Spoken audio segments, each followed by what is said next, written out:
Gold, trusted gold buyers. మీరు తాకట్టు పెట్టిన బంగారాన్ని విడిపించి ఈ రోజు ఉన్న మార్కెట్ ధరకు కొనబడను. ఎప్పుడు కథ కన్నా పెద్ద హీరోలు, పెద్ద రేంజెస్ వాళ్ళు ఉన్నవాళ్ళు ఉంటే, ఆ రేంజెస్ ఉన్న వాళ్ళు ఏం చెప్తారో అది చేయవలసి వస్తుందండి. ఎక్కడైనా రెసిస్టెన్స్ వచ్చిందా సార్? రాజేంద్ర ప్రసాద్ గారు ఉన్నారు, జగపతి బాబు గారు ఉన్నారు. లేదండి, ఎక్కడ రాలేదు. ఎక్కడ మీకు ఎక్కడ ఇబ్బంది? అసలు ఎక్కడ ఏ సినిమాలోనూ, ఇంక్లూడింగ్ బాలకృష్ణ యాక్ట్ చేసిన సినిమాలు కూడా అసలు ఎప్పుడు అందులో ఏదైనా ఒకవేళ మనకి 100 రోజులు ఆడినా కానీ సరిగ్గా ఆడలేదేమో అని కనుక అనిపిస్తే అది నా తప్పే ఉంటుంది తప్ప ఆయన తప్ప మాత్రం కాదండి. ఓపెన్గా చెప్తాను. అది ఎస్వి కృష్ణారెడ్డి గారి ఫేవరెట్ అంటే నేను చెప్పంగానే పలికించే యాక్టర్ అని అంటే ఎవరి పేరు చెప్తారు? ఎందుకంటే అందరూ కుటుంబ కథా నేపథ్యంలో విడిపోయి, కామెడీతో కూడా విడిపోయి, టైమింగ్తో మళ్ళీ సెంటిమెంట్ పండించే యాక్టర్ అండ్ యాక్ట్రెస్. నాకు సౌందర్య గారు చాలా ఇష్టం సార్ మీ సినిమాల్లో. అవునండి, సౌందర్య గారు ఇష్టమే, ఆమని ఇష్టమే. మీరు ఎవరు ఇప్పుడు మీరు సౌందర్య గారు ఆమని చెప్పామనుకోండి, మీరు who is the best actress మీరు చెప్పలేరే. చెప్పలేము, ఎవరికి వారే. ఎవరికి వారే ఏమన్నా తీరే అంతే కదా, చివరికి వచ్చినప్పుడు కదా ఉంటుంది కదా. అవునవును. అలాగా మనం ఇటు జగపతి బాబు చేశాడు నా సినిమాలో, ఆలీ చేశాడు, ఆ తర్వాత మన శ్రీకాంత్ చేశాడు. ఇంతమంది చేసినటువంటి సినిమాలలో ప్రతి దాంట్లోనూ కూడా సినిమాయే పండింది తప్ప, అంటే ఆ కంటెంట్ చూసి జనం ఎస్ శభాస్ర కృష్ణారెడ్డి అన్నారే తప్ప ఎవరు ఒక్కళ్ళు కూడా వేలెత్తి చూపట్లేదండి. మీరు ఫ్యామిలీ బాయ్గా తీర్చిదిద్దిన, అంటే అప్పటికే ఆయన ఎస్టాబ్లిష్ అవుతున్నారు జగపతి బాబు గారు. ఇప్పుడు మోస్ట్ సాట్ ఆఫ్టర్ చెడ్డ విలన్, అంటే మంచి డెబోనేర్, మంచి ఒక హ్యాండ్సమ్ అండ్ చాలా చెడ్డ విలన్. ఎలా అనిపిస్తుంది సార్ చూసి మీకు? ఆయన చూసినప్పుడు మన జగపతి బాబు ఇలా ఉన్నారని. పర్లేదండి, అంటే ఏ పాత్ర వస్తే ఆ పాత్రలో వేసుకుంటాను. నేను పాత్రలాగే చూస్తాను తప్ప ఆ క్యారెక్టర్ ఆయన యాక్ట్ చేస్తున్నాడు ఆయన, అంతే, అంతవరకే. బట్ టు బి ఫ్రాంక్, ఈ మధ్య మీరు ఏమన్నా ఫ్యామిలీ మూవీ చూసారా సార్? వచ్చిందా అసలు? నాకు తెలియదు అని కూడా అడుగుతున్నాను. ఫ్యామిలీ మూవీస్ తగ్గిపోయాయండి, బాగా తగ్గిపోయాయి. కాకపోతే ఇప్పుడు నేను చేయబోయేటటువంటి సినిమాలో మాత్రం అండి బాగా డిఫరెంట్ కైండ్ ఆఫ్ ఆర్టిస్ట్ని సెలెక్ట్ చేసుకుంటున్నానండి. కొత్త వాళ్ళ సార్? కొత్త కాదండి, అసలు కొత్త వాడనండి నేను. కొత్తతోటి నేను బాగా కొత్త మీద నేను డిసైడ్ చేయడం కొంచెం కష్టం కావచ్చేమో అని నాకు. అంటే కొందరికైతే చేస్తాను, కాకపోతే కొందరికి చేయలేనండి నేను. కాకపోతే ఉన్న వాళ్ళలోనే బెటర్ క్వాలిటీ ఉన్నటువంటి ఆర్టిస్టులు, అప్కమింగ్ ఆర్టిస్టులు సెలెక్ట్ చేసుకుంటా. అంటే వాళ్ళు ఇంకా పైకి రాలేదు, వీళ్ళకి మనం కనుక చిన్న క్యారెక్టర్ అలాంటిది కనుక దొరికితే డెఫినెట్గా నిలబడిపోతారు అనుకునే టైప్ ఆఫ్ క్యారెక్టర్స్ అండి. అంటే ఒక మలయాళీ హీరోని సెలెక్ట్ చేస్తున్నానండి నేను. మలయాళీ హీరో ఇప్పుడు అవసరం సార్? ఇంత వివాదాల్లో ఉంది మలయాళ చిత్ర పరిశ్రమ. ఎక్కడ ఉన్నాడు, నాకు అనవసరం. నాకు ఈ పరిశ్రమలు ఎలా ఉన్నాయి, ఈ రాజకీయాలు నాకు ఎందుకండి. నాకు కావాల్సింది నా కథకు అనువైనటువంటి వ్యక్తి, దట్స్ ఇట్ అండి, అయిపోయింది అక్కడతోటి. బట్ ఇంత పెద్ద తెలుగులో మీకు దొరకలేదా సార్ మనకి హీరో? ఏది మలయాళం హీరోని ఎంచుకోవడానికి కారణం అడుగుతున్నా సార్, అంటే కారణం ఏంటంటే? ఏమీ అనుకోకండి సార్, అంటే మీరు ఒప్పుకుంటారో ఒప్పుకోరో తెలియదు కానీ చాలా వరకు ఈ పెద్ద హీరోలు ఇంకా కృష్ణారెడ్డి ఇంకా బాగానే కనపడతాడు అనుకో, ఇలాంటి ఆలోచన అండి. కృష్ణారెడ్డి గారి దగ్గర కథ వినాలి అని అంటే, బాబు కృష్ణారెడ్డి దగ్గరికి మన కథ విని మళ్ళీ తీరా నో అని చెప్తే ఎలాగో, అది బాగుంటుందో బాగోదో మనకు తెలియదు కదా అని కొంతమంది. ఇట్లాగా మొత్తం 99% ఆగిపోయారండి. అక్కడికే అడిగిన మీరు అప్రోచ్ అయ్యారా ఎవరన్నా? నేను కొంతమందిని అప్రోచ్ అయ్యానండి. అయినప్పటికి కూడా చేద్దాం సార్, చూద్దాం సార్, వాళ్ళెవరండి మీరు అడిగిన తర్వాత ఇంకా కాదంటామండి, నేను ఫోన్ చేస్తాను సార్.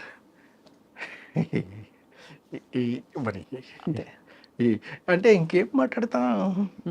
బాధపడలేదు మీరు అక్కడ?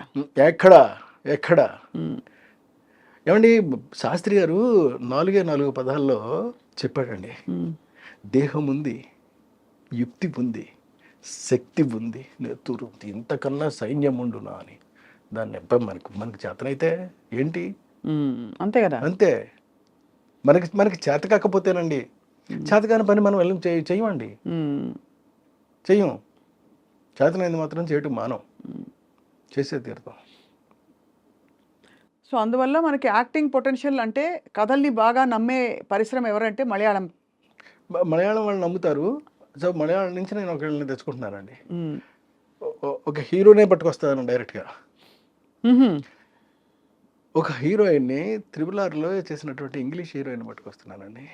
ఓహో! ఆ! ఆవిడ ఉంటుంది గదా! ఆ! ఆవిడ క్యారెక్టర్. మొరిస్ అండి ఆవిడ పేరు. హ్మ్. ఆ! ఆవిడని. ఒక చైనా నుంచి విలన్ పట్టుకొస్తున్నారండి. చైనా నుంచి. హ్మ్. అబ్బో! అసలిది పాన్ ఇండియా కాదు, పాన్ వరల్డ్ కదా సార్. పాన్ వరల్డే మరి. సబ్జెక్ట్ అలాంటిదండి. The knowledge. హ్మ్. ఏదో ఒక గుప్త రహస్యంతో కూడిన నాలెడ్జ్‌ని ఆ! ఎవరో చౌర్యానికి. అనుపమ ఖేర్‌ని పట్టుకొస్తున్నానండి. అరెరెరెరే! సార్ హ్మ్. అసలిప్పుడు ఈ హీరోలు ఎంత బాధపడతారు. వద్దని కలుస్తామని, తర్వాత ఇస్తామని చెప్పిన వాళ్ళు. ఏమన్నా అవనివ్వండి. ఏమని అవనండి అసలు ఏమైనా సూపర్. అవ్వనివ్వండి. నాకు ఇవంతా అనవసరం అండి. నాకు ఆ! వ్యక్తి నా క్యారెక్టర్‌కి సూటబిలిటీ ఒకటే నేను చూస్తాను తప్ప రెండోది నేను చూడనండి. హ్మ్. వాడికి డబ్బులున్నాయా? ఉండలేదా? నా డబ్బులు పెట్టాను చేస్తాను నేను. హ్మ్. అంతే తప్ప నాకు కావాల్సింది ఇది కాదండి. ఇది actually it's a new genre మీకు. బికాజ్ అంటే మాకు తెలీదు గానీ కొంచెం సోషియో ఫాంటసీ దగ్గర దరిదాపుల్లో అనిపిస్తోంది మీరు చెప్తుంటే. ఐ మే బి ఆ! రాంగ్. లేదు సైన్స్. పర్ఫెక్ట్ అండి. సోసియో ఫ్యాంటసీ మిక్స్ అవుతూ ఉండేటటువంటి సైన్స్. నాలెడ్జ్ అనేటటువంటి సినిమా ఇది. అంటే మీరు నాలెడ్జ్ అని చైనీస్ వాళ్ళని పట్టుకొచ్చి అన్ని చేశారంటే తప్పకుండా ఏదో కుట్ర, ఉంటదండి. ఏదో ఒకటి పురాతనమైన రివైవలిజం ఉంటుంది. ఏదో సందర్భోచితమైనటువంటి కుట్ర ఉంటుందండి అందులో. అంతేగాదే కానీ కృష్ణారెడ్డి గారి సినిమాలో కుట్ర చూడడం బావుంటది. సమయోచితమైన సందర్భ శుద్ధిగా ఉండే కుట్రే ఉంటుంది. ఆ! మళ్ళీ దానిలో ఏదో ఒక మెసేజ్ గూడా ఉంటది కాబట్టి మీరు ఆ ఉంటుందండి. ఉంటుంది. గీతలు దాటరు. అవును. బట్ ఇప్పటి కమర్షియల్ సెన్సిబిలిటీస్‌కి అనుగుణంగా హ్మ్. మరి అవునండి. మీరేమన్నా ఐటెమ్ సాంగ్స్ అసలు పెడతారా? ఇప్పుడు కమర్షియల్ లేదండి. ఐటెమ్ సాంగ్ జోలికి వెళ్ళే ప్రసక్తే లేదు. ఐటెమ్ సాంగ్స్ నేను కూడా పెట్టాను సార్. హ్మ్. పెట్టానండమ్మా హ్మ్. నేను కూడా. 'బాబు మోహన్‌తో' పాట పెట్టాను.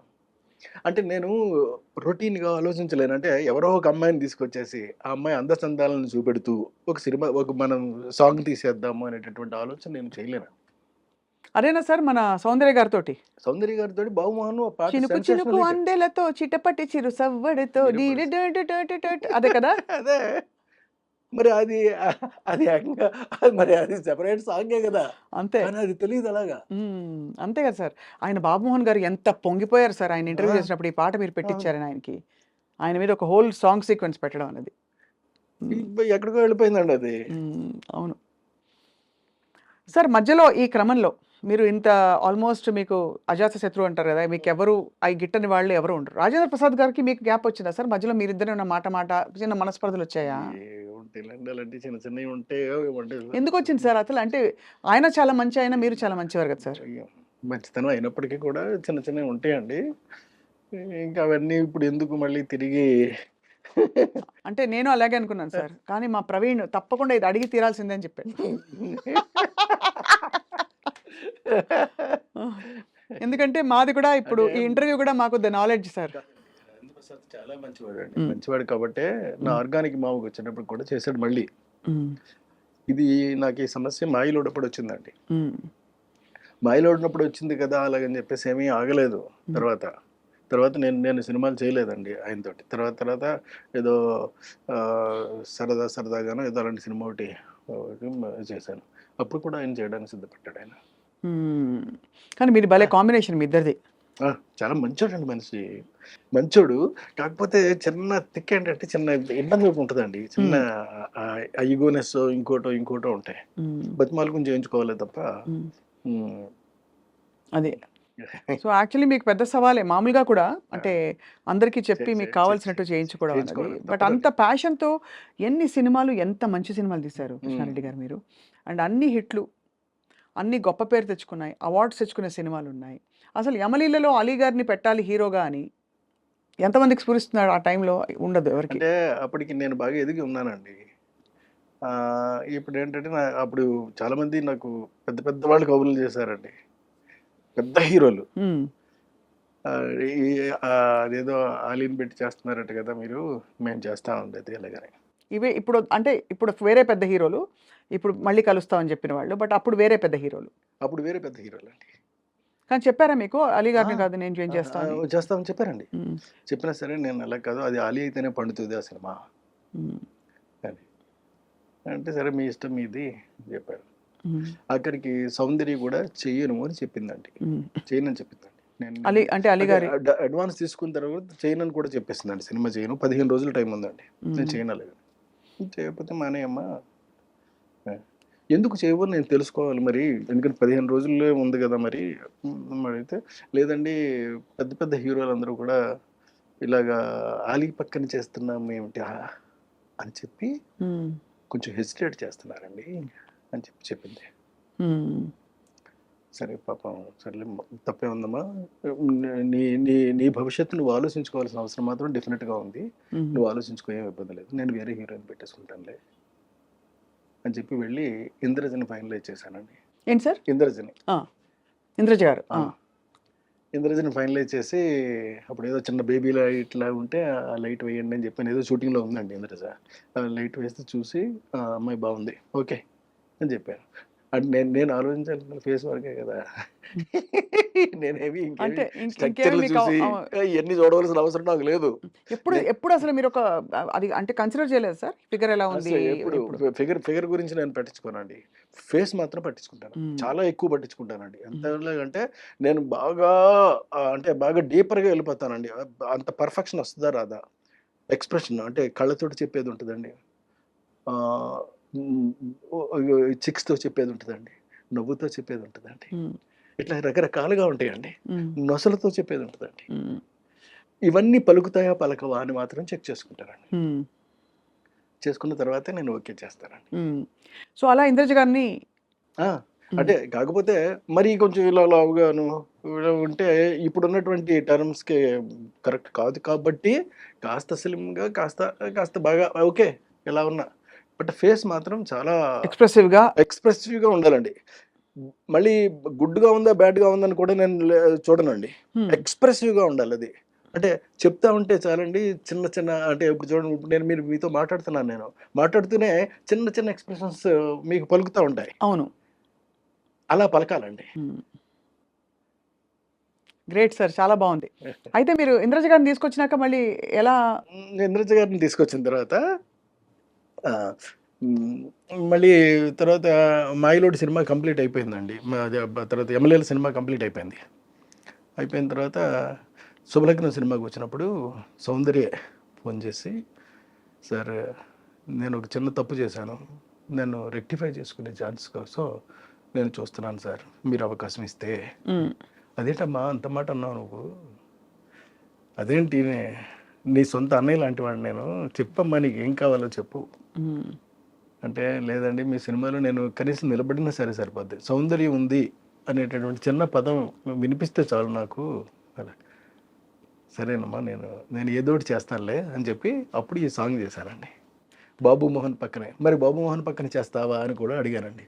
ఎస్ 100% చేస్తాను, ఎవరైనా నాకు అనవసరం అండి, మీ సినిమా అయితే చాలు నేను చేస్తాను అంతే, అంతే చేసింది. ఎలా వచ్చి ఉంటుంది ఆవిడ రియలైజేషన్?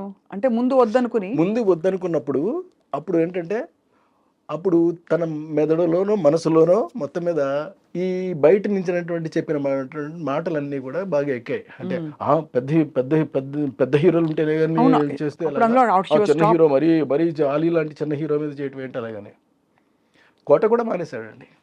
అయ్యో, మానేస్తే చేయలేనంటే అప్పుడు కోట బదులు భరణిని పెట్టాను నేను. అందుకనే మీకు అప్పటి నుంచి కూడా నాకున్న అనుభవంతో అండి నేను చెప్తున్న మాట ఏంటంటే, క్యారెక్టర్ కన్నా చిన్న హీరోని పెట్టుకుంటే, చిన్న ఆర్టిస్ట్ని పెట్టుకుంటే ఎప్పుడు మీకు నో చెప్పే ప్రసక్తి ఉండదండి. మనం ఏమైతే అనుకుంటున్నామో అది ఎగ్జాక్ట్గా తీసుకురాగలుగుతాము. లేకపోతే చెప్పిందల్లా విని వాళ్ళు చెప్పేదంతా విని వాళ్ళ బ్రెయిన్లో ఏమైతే ఉందో దాన్ని మాత్రం మనం ప్రొజెక్ట్ చేయాల్సి వస్తుంది. మీకు పెద్ద సినిమాలన్నీ కూడా ఫ్లాప్ అవడానికి ప్రధానమైన కారణం ఇది మాత్రమే. ఎందుకంటే వాళ్ళకి అంత బ్రెయిన్స్ ఉండవండి, అంత స్ట్రక్చర్ ఉంటుంది, బాడీ ఉంటుందండి, కానీ బ్రెయిన్ వాడతారు, అక్కడే వస్తుందండి మెయిన్ ప్రాబ్లం. లేని బ్రెయిన్ వాడేటటువంటి ప్రయత్నం చేయటం వల్లే మీకు సినిమాలన్నీ కూడా వరుసటి ఫ్లాప్ అవుతున్నాయి. అందరు హీరోలు అంతేనా సార్? మీరు డామ్ అని చెప్పారు, బద్దలు కొట్టి వాళ్ళ వద్దులండి ఎందుకు అంటే సీరియస్ గా, బికాస్ నిజంగా హీరో సెంటర్ కి రెమ్యునరేషన్స్ అవి కూడా పెద్ద బయట వాళ్ళు కాదు మన వాళ్ళే కదా. అవును, అంతే కదా, చించుకుంటే కాళ్ళ మీద పడుతుంది అనేది సామెత ఉంది మనకి. అవును, ఎందుకు మనం చించుకుని మన కాళ్ళ మీద మనమే పడేసుకోవడం, వాళ్ళు మన వాళ్ళే కదా. పోనీ ఒక క్లాత్ వేసి అప్పుడు కడుపు చించుకుందాం సార్, క్లాత్ తీసేయచ్చు. అంటే నేను అడగడం అది కాదు సార్, నిజంగానే హీరో సెంట్రిక్ సినిమా బాగా అది ఇంకో స్కూల్ ఆఫ్ థాట్. అంటే హీరో కోసం డైలాగులు, ప్లానింగ్, స్క్రీన్ ప్లే ప్లాన్ చేయడం, అది ఇది. అలా ఆ స్కూల్ ఆఫ్ డైరెక్టర్స్ కూడా చాలా మంది ఉన్నారు. వాళ్ళు కూడా సక్సెస్ఫుల్గా రన్ అవుతున్న వాళ్ళు అన్నీ ఉన్నారు తప్పకుండా. అవును కదా సార్, అంతే కదా. ఎవడి కథే ఇదిగా పెట్టుకున్న వాళ్ళందరూ కూడా కథ మీద రన్ అవుతారు సార్. సినిమా మీద, సినిమాకి దానికి సంబంధించినటువంటి అనువుగా హీరో మంచి అన్న చేయొచ్చు, చెడు కూడా చేయొచ్చు అండి. ఏదైనా చేసినా సినిమా హిట్ అవ్వడానికి ఏం కావాలో అది మాత్రం కోరుకుంటారు, దాన్నే ప్రజెంట్ చేస్తారు. అప్పుడే డెఫినెట్గా ఆడితే కూడానండి. మన సుకుమార్ గారు ఈ రెండింటిని బ్లర్ చేసి కథలో ఉండే ఇంపర్ఫెక్షన్స్ హీరోలో, అంటే కొంచెం ఇలా పెట్టుకోవడం కానీ, పుష్పలో పుష్పరాజు, లేకపోతే తగ్గేదేలే అంటాం, అంటే అదేం తప్పేం లేదండి, అది క్యారెక్టరైజేషన్ అయినప్పుడు. అప్పుడు మరి వాళ్ళు పెద్ద హీరోలు అయ్యింది, స్టార్ మెటీరియల్ అయ్యింది కూడా వాళ్ళు ఒదిగిపోయినట్టే కదా క్యారెక్టర్లో. అల్లు అర్జున్ గారు ఫర్ ఎగ్జాంపుల్ రియల్లీ అక్కడ చాలా బాగా చేశాడండి అతను. అవును, నేషనల్ అవార్డు వచ్చింది ఆయనకి. సో అలా అంటే ఇప్పుడు కొద్దిగా మేబీ కృష్ణారెడ్డి గారు ఈ నెక్స్ట్ సినిమా కూడా వీఆర్ వెయిటింగ్ సార్. మంచి సోషల్ ఫ్యాంటసీ చూసి ఎన్రోల్ అయింది సార్ మీరు చెప్పిన ద నాలెడ్జ్ టైప్. ఎందుకంటే మనకి ఎంతసేపు ఈ ప్లేన్లోనే లేదు, అలాంటివి కాకుండా లేదండి, కంప్లీట్గా ఒక కొత్త సినిమాని కొత్త జోనర్లో కొత్తదనం క్రియేట్ చేసినట్టే నేను చూపెడతాను సినిమానండి. ఎందుకంటే నాకు గ్యాప్ కూడా వచ్చేస్తుంది. ఈ గ్యాప్లో నేను ఏం చేశానంటే ఖాళీగా అయితే లేనండి, ప్రతి క్షణం ఒక పని చేస్తూనే ఉన్నానండి. అందులో కొన్ని పనులు చెప్తాను మీకు ఏం చేశాను అని. నేను రాబోయేటటువంటి నా జీవితానికి సరిపడా నేను కథలన్నీ అల్లేసుకుని రెడీగా పెట్టేసుకున్నానండి సినిమాలు చేయడానికి. నా దగ్గర ఇప్పుడు 10 కథల స్టోర్ ఉన్నాయండి, బాబా స్టాక్ ఉన్నాయి. ఇందులో ఇవన్నీ కూడా నేను చేస్తానండి. ఒక మెజిషియన్స్ లవ్ స్టోరీ రెడీగా ఉంది సిద్ధంగా. మెజిషియన్ లవ్ స్టోరీ అండి, love story of A magician. Next అమ్మ పుట్టిన ఊరు ఒకటి సిద్ధంగా ఉందండి, గంధర్వవనం ఒకటి రెడీగా ఉంది. ఇలాంటి ఒకటి కాదండి, ఎన్నున్నాయో 10 సినిమాలు నేను సిద్ధం చేసి పెట్టుకున్నానండి. కానీ